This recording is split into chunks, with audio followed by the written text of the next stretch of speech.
Hello and welcome to your post-match Raw podcast indeed from my field here in beautiful rural Ireland. I'm Trev Downey, and joining me to give their immediate reactions to another 2-2, Aston Villa 2, Liverpool 2 in the Premier League from Villa Park are Dave Hendrick and Hari Sethi. We've had an extended chat, myself and Harry and Guy, in the last couple of minutes, Dave. And the gist of it kind of was like a mixture of, oh, look, it's another point, and maybe it was a good point in the greater balance of things, but it does feel essentially like another two dropped. And you can't help but then just move your mind immediately to Sunday and what that entails and the bigger picture of this month that we were looking at and how we needed to get out of X amount of points. And not many people's optimistic tallies are going to get hit, which is kind of leaving me a little bit despondent, but also not anywhere close to the wild amount of absolute fanny merchants I'm seeing who are giving up on the league already. I can't get there, and I hope I never do, but I am very disappointed with what I saw tonight.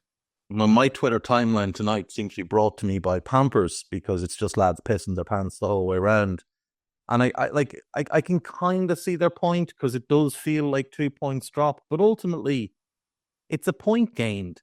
We're 8 points clear of them now. And yes, they have a game in hand, but that game in hand is going to be hugely pressurized for them. Like, people are behaving as if Arsenal are going to go on this run where they win every game between now and the end of the season, and they're just not. They would need to put together the greatest run the Premier League has ever seen to win this league title. Does anyone think they're actually capable of that? Because they haven't shown any signs that they are. Yes, they're unbeaten in 15 games. We're unbeaten in over 20 in the league. We're a better team than them. And we've matched them now against Villa. Now, we did it the opposite way around. They won at Villa Park and drew at home. We won at home and drew at Villa Park. But we still took 4 points off Villa the same way they did. And I don't see a reason for all this, doom talk on Twitter. I'm seeing people have a go at Arne Slot. I'm seeing stuff like Arne Slot's terrible out of possession, as if it's Arne Slot's fault that there was no communication on the first goal. Yeah, she's thinking the ball well enough. Yeah, do you know what I mean? As if it's Arne Slot's fault that he can't whip out a PlayStation controller and direct his players to close down a cross for the second goal instead of flailing about with your arms and legs in the air the way you're taught not to close down a cross. Like, nothing tonight was Arne Slot's fault. Arne coached a 3-1 win. You go back and watch that game anytime you want. That's a 3-1 win. The issue is we gave up 2 bad goals and we missed a bunch of great chances. Now, Darwin missing, you kind of factor that in, but Diogo Jota missed big chances tonight that normally you would expect him to put away. Mo missed a big headed chance that normally you'd expect him to at least get it on target. Now, there'll be no criticism of Mo tonight because, again, another goal and assist. But there's a lot of players that you could take aim at tonight. Arne Slot is not someone you're taking aim at tonight. I don't think anyway. What about just for the sake of teasing this out with you now, just before we get started, seeing as you brought the topic up, we may not end up back there. The people who were talking, I can see the point about this slightly galaxy brain aspect of this team selection. I think if it works, it looks great. When it doesn't work, and it didn't seem to work, we have to be honest, it then is fair game for people saying, well, that didn't work. You can't really blame them. But there is a point to be made there. It felt like we did a lot of time in that match with players not in their most effective positions and lads sitting on the bench who might have been more effective. I'm thinking Luis Diaz and the likes of that. And I'm thinking about where Dom spent a lot of the game. What do you make of that argument about, maybe it was a little bit of a over complication in terms of the approach to today's game? Yeah, I would have started Diaz. Personally, I would have started him left wing. But I kind of did want Curtis to start as well. But in a 3, right? In a 3. In the midfield, yeah. But I wanted Dom to start and I wanted Alexis to start. So the only one that would have been dropped out is Gravenberch. And based on form, that would have been the right decision because he had 2 stinkers in a row and he was poor again tonight, though, we're not allowed to say that because people cry about it.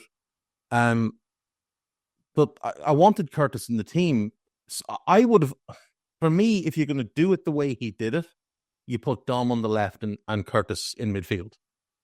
You don't put Curtis as the left winger because I don't think he's effective out there. Now, I still thought Curtis had a decent enough game. I don't think Curtis was the problem. And I could kind of see what Arne was going for, because if you looked at that game, if you watch the first half, there's a lot of space in behind. And what we seemed to be trying to do was congest the middle of the field, draw their defense out, and then just drop the ball in behind them. And it worked a couple of times. We got Mo in behind, we got Dom in behind, we got Jota in behind. It's just that we didn't take advantage. Yeah, that was the issue. It's in the context as well of probably one of the team's great unheralded weapons is Cody Gakpo cutting in on that right foot of his, and we'll listen that today, and that would change things up massively. The thing is, Trev, like people say, it didn't work, but the XG in the game is less than 1 for them, and I think about 3 for us. If that game ends in a 3-1 Liverpool victory, nobody says that didn't work. Nobody. But people are far too reactive to the scoreline and not the actual context of the game.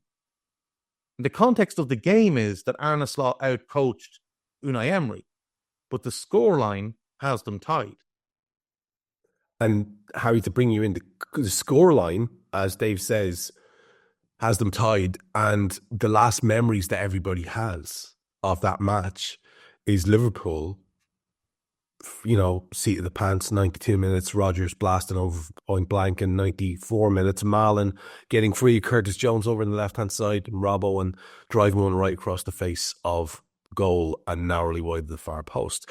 And that's how we end up sort of ending the game. And so it does sort of underline the narrative that, we have fallen away, our form is not great, and we're having our dip at the wrong time, and so on and so forth. And, there is validity in that observation, because as Dave said in passing there, for yet another match, there'll be plenty of those lads who can't really say, I've had a good game tonight, Harry. Yeah, I thought there are a number of kind of substandard performances there, but I mean, I'm still sort of viewing it from an optimistic lens, to be honest, in terms of I'm thinking about the past 3 games, and really, whilst there were poor things in all 3 that you can sort of highlight, came out of the Merseyside derby, spoke to you both, and that's all discussed. I mean, let me face it, we got screwed out of a win there, despite maybe not even playing super well.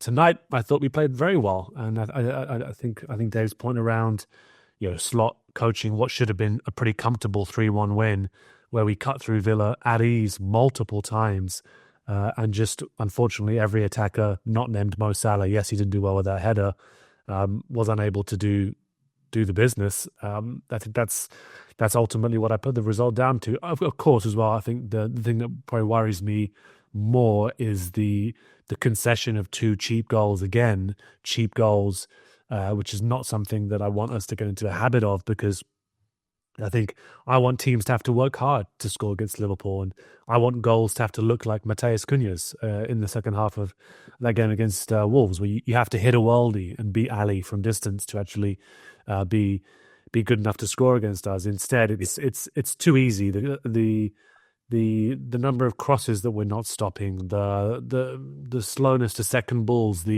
I think in all 3 games as well, I would like Ali to be a little bit more commanding at times from set pieces and actually go for the ball, try and take pressure off some of the defenders, maybe get fouled. We know how keepers are obviously favourably treated by referees, and I think there's been a couple of occasions where it just should have been cleaner. We expect more from these defenders, and that's really what's concerned me more about, I think, these performances. I think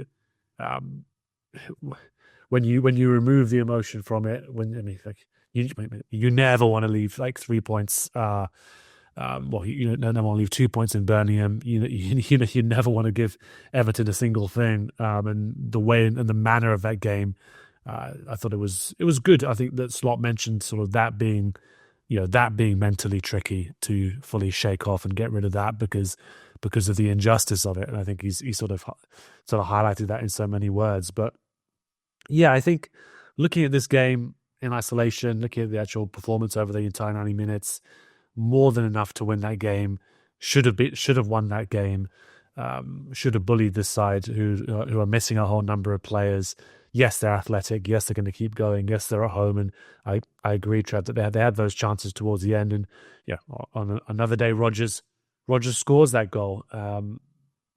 Marlon, I mean, I wouldn't say on another day he scores that goal, because Marlon, like, lashing it wide from a good angle and it seeming close is a little bit what he's done for quite a lot of his career, but so far anyway. But again, on another day, that is a comfortable 3-4-1 win. I mean, this is why I like to think.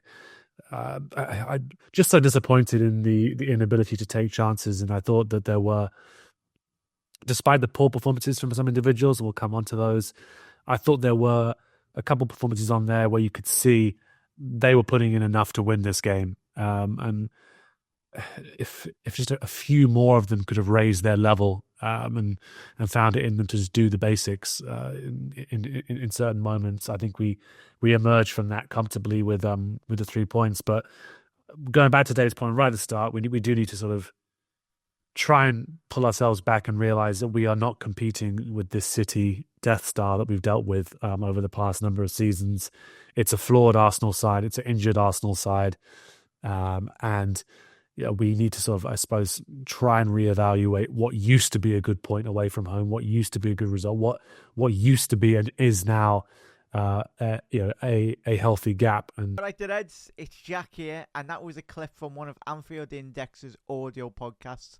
If you have enjoyed the video, make sure you do like, share and subscribe to keep up to date on all things LFC. We record around 100 audio podcasts every month, with our shows featuring match-going fans, top journalists, professional analysts, and even Liverpool legends along the way. With the Great Dane himself, Jan Molby, joining us every single week.